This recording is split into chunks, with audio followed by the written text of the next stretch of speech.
terakhir ini memburuk, Pak, meningkat. Karena itu pemerintah Mesir ya uh, menjelang dan saat Idul Fitri itu melaksanakan lockdown terbatas. Karena ada tren memburuk, Pak. Apalagi ya, apalagi media dan pengamat kesehatan itu sudah memperingati jauh-jauh sebelum Ramadan kepada pemerintah Mesir supaya melaksanakan lockdown terbatas maupun total supaya tidak terulang kasus India, Pak. Jadi kasus India yang tidak terkendali yang disebut tsunami COVID-19 tersebut ini menjadi pelajaran besar bagi Mesir dan dunia Arab. Jadi yang melaksanakan lockdown saat Idul Fitri tidak hanya Mesir, Pak. Jadi banyak negara Arab yang melaksanakan lockdown baik terbatas maupun total menjelang dan saat Idul Fitri. Allahu Akbar, Allahu Akbar, Allahu Akbar. La ilaha illallah, Allahu Akbar. Allahu Akbar walillahil hamd.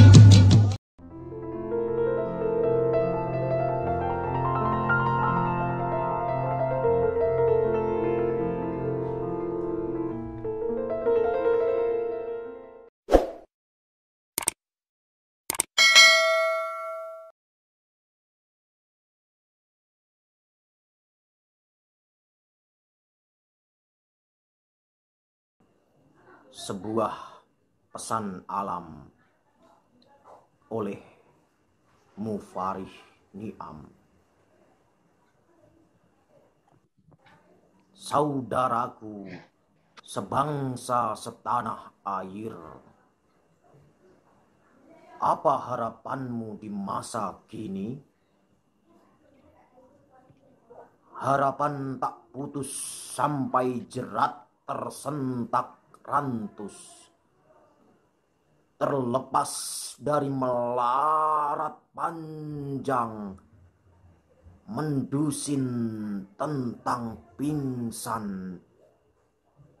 Insaf akan kodrat insan, membangkitkan semangat juang, pun merdeka memerdekakan. Kedudukan sebagai orang mulia seyogianya kita tanam apa adanya. Jangan melulu menuntut ada apanya. Perihal bebas sekarang harus kita maknai lebih luas lagi. Merdeka lepas dari penjajahan itu sudah masa lalu. Hakikat kemerdekaan yang bijak adalah di saat kita mendapatkan hak untuk mengendalikan diri tatkala emosi, untuk menggali potensi saat lepas landas, untuk berdiri sendiri di atas kaki sendiri, untuk mengaktualisasi diri dalam keadaan harga pasar mencekik leher. Perihal terikat, jangan kau maknai terkekang dalam pasung kesengsaraan. Jangan pula memagari dengan mager dan letoy. Sebab barang siapa yang berusaha sungguh, niscaya akan mendapatkan. Saudaraku, sebangsa setanah air, di tengah kondisi pandemi yang melanda negeri, menyerah bahkan kalah bukanlah solusi. Namun sepatutnya kita membudayakan perilaku alami dengan penuh kesadaran diri. Jaga produktivitas, namun aman dari COVID-19. Apalagi virus yang mengunggis moralitas. Karena perilaku-perilaku semacam itu diajarkan dalam agama, bukan? Saudaraku, sebangsa setanah air, aku berpesan, tetap jalin erat jemaah demi manfaat untuk umat. Selalu harmonis kepada sesama demi kesejahteraan rakyat. Kita keluar dari keluhan untuk mendapatkan apa yang kita butuhkan. Lantaran kemerdekaan berarti berdamai demi kemaslahatan. Jepara, Hari Lebaran 2021. Bersama saya Bambang Sadono dan Bayu Wardana di channel Bangsa TV yang selalu ingin mencatat prestasi, mendorong kreasi dan membangun motivasi para pemirsa yang berbahagia. Kami ingin menyajikan acara atau kegiatan ini sebagai pengganti kegiatan silaturahmi Idul Fitri yang untuk tahun ini mungkin juga hampir sama dengan tahun lalu, kita tidak bisa leluasa melakukan itu, termasuk untuk mudik dan halal bihalal, sehingga mudah-mudahan ini bisa sebagai obat pelipur lara, ya, kita bisa bersilaturahmi. Nanti juga ada yang saling bertukar informasi, ya. Jadi antara lain menu malam hari ini akan kita sajikan ada dua berita yang agak mungkin menarik. Kita memang akan membuat laporan kegiatan Lebaran 2 hari ini di berbagai kota seperti yang sudah kita lakukan. Baik, monggo diceritakan bagaimana situasi Lebaran selama 2 hari ini di Mesir, Pak. Assalamualaikum warahmatullahi wabarakatuh. Waalaikumsalam warahmatullahi wabarakatuh. Selamat malam di Indonesia, ya. Ya. Yang terhormat Pak Bambang, Pak Bayu, dan semua partisipan dalam forum webinar malam ini, waktu Indonesia, ya. Ya. Karena ini masih suasana Idul Fitri, maka saya memulai dengan membaca takbir Idul Fitri. Allahu Akbar, Allahu Akbar, Allahu Akbar, la ilaha illallah, wallahu akbar, Allahu Akbar, walillahil hamd.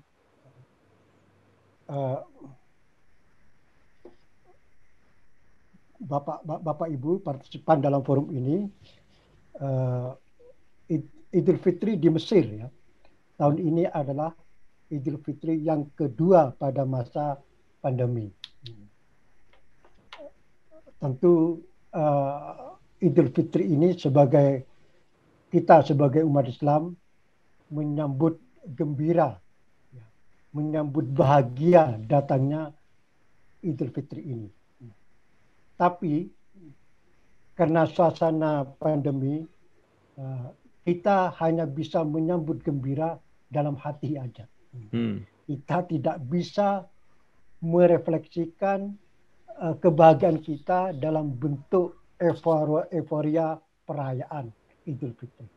Karena pemerintah Mesir dalam 2 tahun berturut-turut ini melaksanakan lockdown terbatas menjelang dan saat Idul Fitri. Sejak tanggal 5 Mei lalu sampai tanggal 21 Mei nanti diterapkan lockdown terbatas di Mesir ini. Jadi semua perayaan Idul Fitri yang mengundang kerumunan massa dilarang keras. Maka rakyat Mesir dilarang berwisata ke tempat-tempat publik, tempat-tempat umum seperti taman-taman atau tempat hiburan, atau kalau di sini ada Sungai Nil ya, yang cukup baik, yang cukup indah, yang biasanya tiap hari besar dibuat tempat perayaan di situ. Nah, ini sekarang dilarang keras mendatangi area Sungai Nil untuk merayakan Idul Fitri. Nah, biasanya warga kota Alexandria dan sekitarnya, kalau Idul Fitri ini templek di pantai-pantai itu. Nah, sekarang sudah dilarang keras. Jadi dengan arti kita diminta supaya berada di rumah lah selama Idul Fitri, harus rela, dan ini sudah terjadi 2 tahun berturut-turut ya. Begitu juga pelaksanaan sholat Idul Fitri. Pemerintah Mesir mengeluarkan aturan bahwa pelaksanaan Idul Fitri itu hanya di masjid-masjid besar yang ditentukan oleh pemerintah. Jadi sangat terbatas ya. Kota Kairo ini yang berpenduduk sekitar 10 juta, kota besar seperti Jakarta lah. Tentu kan tidak bisa melaksanakan Idul Fitri di beberapa masjid yang terbatas tersebut.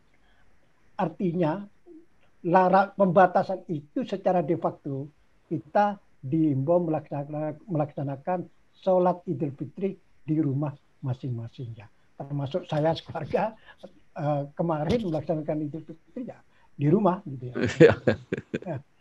Jadi kalau lihat kota Kairo misalnya sekarang itu ya kena pembatasan yang sedemikian rupa, kota ini memang seperti kota mati. Tadi pagi saya sempat keliling kota, begitu juga kemarin. Saya lihat taman-taman yang biasanya tumplek dengan warga kota, ya warga kota maupun luar kota datang berbis-bis berduyun-duyun. Sekarang saya lihat sepi, kosong, ditutup. Jadi memang memprihatinkan suasananya ya. Dan ya apa boleh buat ya, seperti yang disampaikan bapak-bapak tadi, bahwa pandemi ini memang mengubah sedemikian rupa perilaku kita, termasuk perilaku saat kita di hari besar, khususnya di Idul Fitri ini. Pak Mustafa, saya ingin tahu apakah di Mesir itu juga ada fenomena mudik seperti di Indonesia gitu. Terus gimana tuh penanganannya kalau ada mudik di Mesir? Ya, jadi mudik ini juga menjadi tradisi di Mesir. Karena kan seperti kota Kairo dan kota-kota besar ini kan sebetulnya kota-kota urban, artinya dari desa, dari kota kecil, kemudian mengadu nasib di kota-kota besar, kota mencari nafkah, ya seperti di Indonesia lah. Jadi dari kota kecil, dari desa mengadu nasib ke Jakarta misalnya. Dan ketika Idul Fitri tiba, mereka juga punya tradisi mudik ke kampung masing-masing. Nah, karena di sekarang ini ya sudah 2 tahun berturut-turut ya, pada masa pandemi ini dibatasi oleh pemerintah untuk melakukan perjalanan dari kota ke kota, di provinsi kecil. Maka tidak banyak yang melaksanakan tradisi mudik.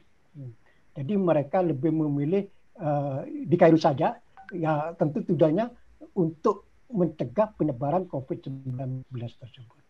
Satu lagi Pak Mustafa, saya ingin tahu nih, kalau di Indonesia Lebaran itu opor ayam, kalau di Mesir apa itu Pak, kalau orang Mesir itu? Di Mesir itu ada kue namanya kakak, bahasa Arabnya disebut kakak, itu kue Pak. Jadi bentuknya bundar, rasanya manis sekali ya. Itu memang sudah menjadi hidangan wajib di semua keluarga Mesir ketika tiba atau ketika merayakan Idul Fitri. Nah, sekarang walaupun musim pandemi, kue kakak ini masih dijual.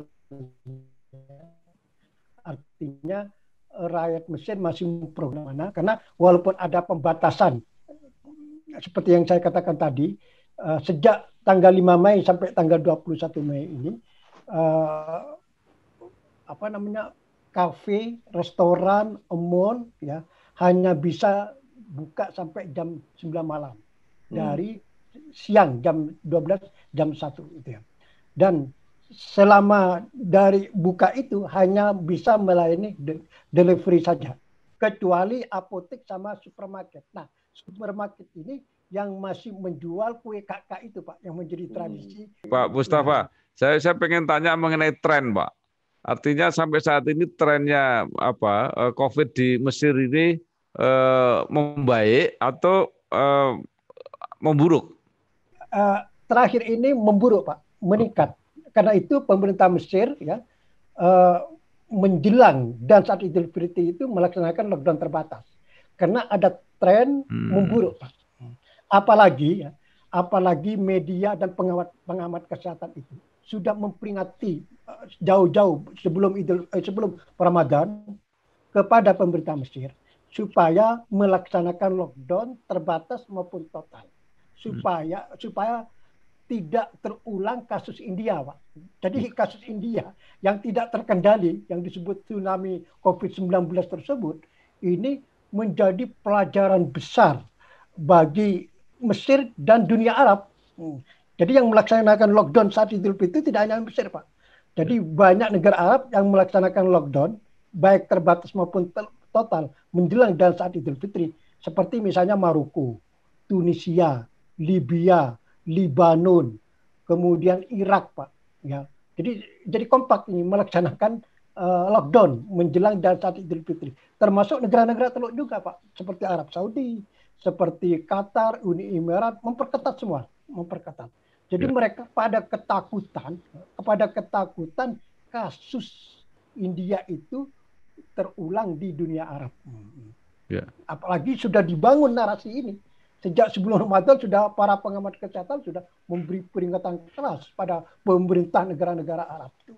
Kalau tidak ingin kasus India ini menjalar ke negara-negara Arab, maka tidak ada pilihan lain kecuali menerapkan lockdown. Oke. Terakhir, Pak, ya, pertanyaan saya, apakah masyarakat cukup patuh terhadap ini ketentuan pemerintah ini? Karena memang ditutup. Jadi tempat-tempat misalnya taman-taman, kemudian sekitar area Sungai Nil itu dijaga polisi, gitu ya. Kemudian pantai semua. Jadi tempat-tempat itu sudah dijaga polisi.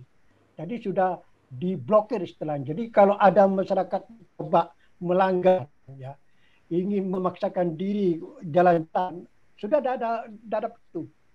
Jadi semuanya sudah dikontrol oleh pemerintah. Jadi suka atau tidak suka itu memang harus mematuhi aturan ini. Gitu. Ya, baik, terima kasih Pak Mustafa Rahman. Jadi orang Indonesia tidak sendiri ternyata. Jadi temannya banyak termasuk di Mesir. Ini sekarang kita akan bergabung dengan Pak Ahmad Nubail Munir. Beliau ini adalah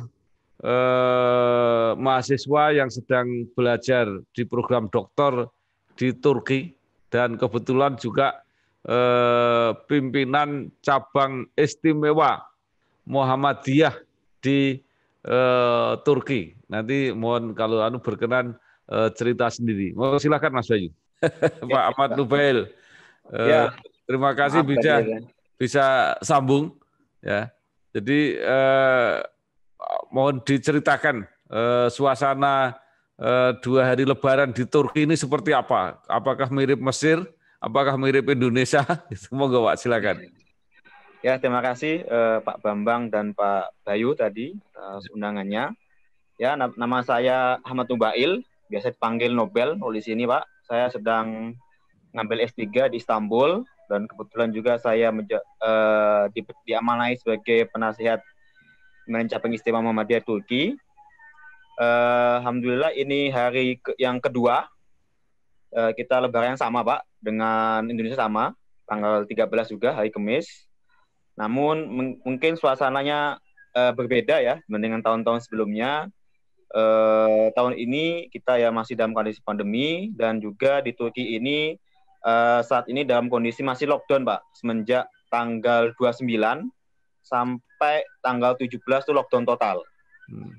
Yang kita boleh keluar itu hanya untuk sholat Jumatan, atau kita keluar hanya untuk beli makanan dan minuman di tempat yang terdekat di tempat tinggal kita, Pak. Jadi toko-toko secara umum tutup, hanya toko-toko makanan, minuman, dan sembako yang buka. Dan tentu akan lebih sepi karena juga warga Istanbul yang khususnya warga lokal sini, Pak ya, itu pada pulang semenjak tanggal 29 itu.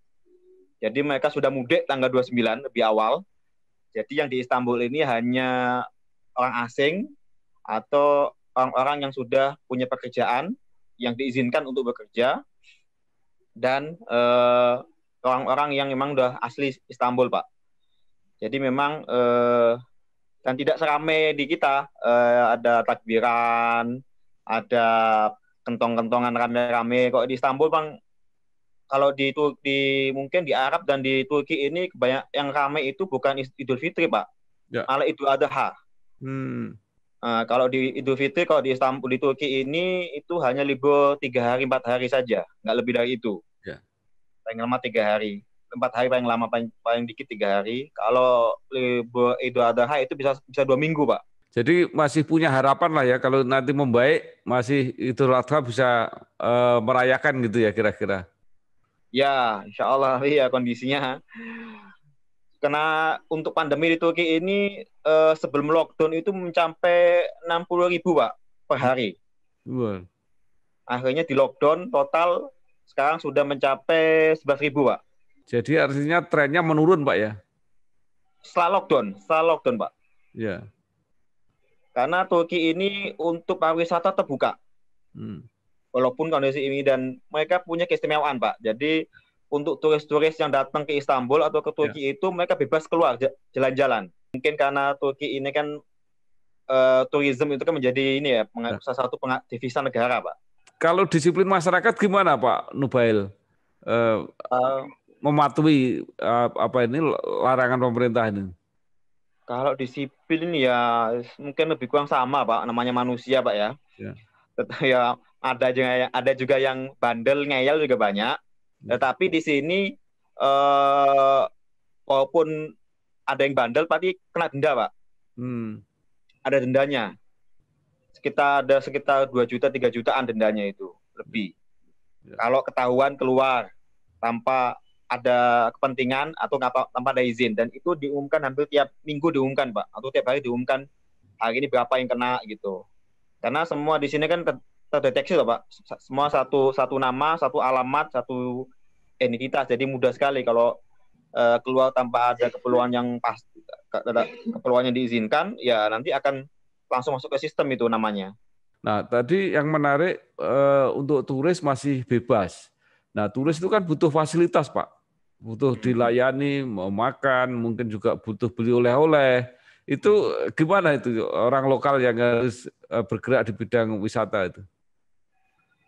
Ya, itu dia. Kalau wisata ini memang ya akhirnya ya kadang ada sebagian buka, Pak. Ada sebagiannya mereka diizinkan. Mereka kemarin itu yang saya baca itu di media itu ada sekitar 3 juta orang yang mendapat izin buka toko.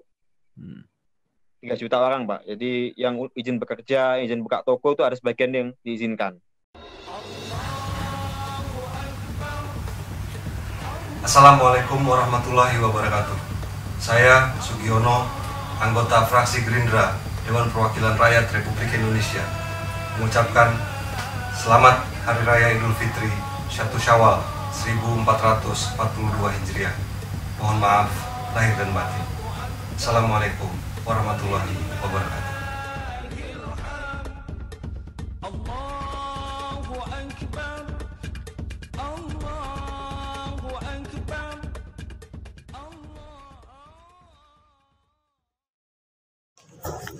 Terima kasih, saya sudah mendapat paket dari produk Jamu Jago. Terima kasih Pak Bambang, dan juga terima kasih kepada PT Jamu Jago. Semoga tetap lancar dan sukses. Tuku kupat ning Ponorogo, ngaturaken lepat sak jiwa raga. Sego gurih ngombe dawet, ora mulih ya diampet. Matur nuwun.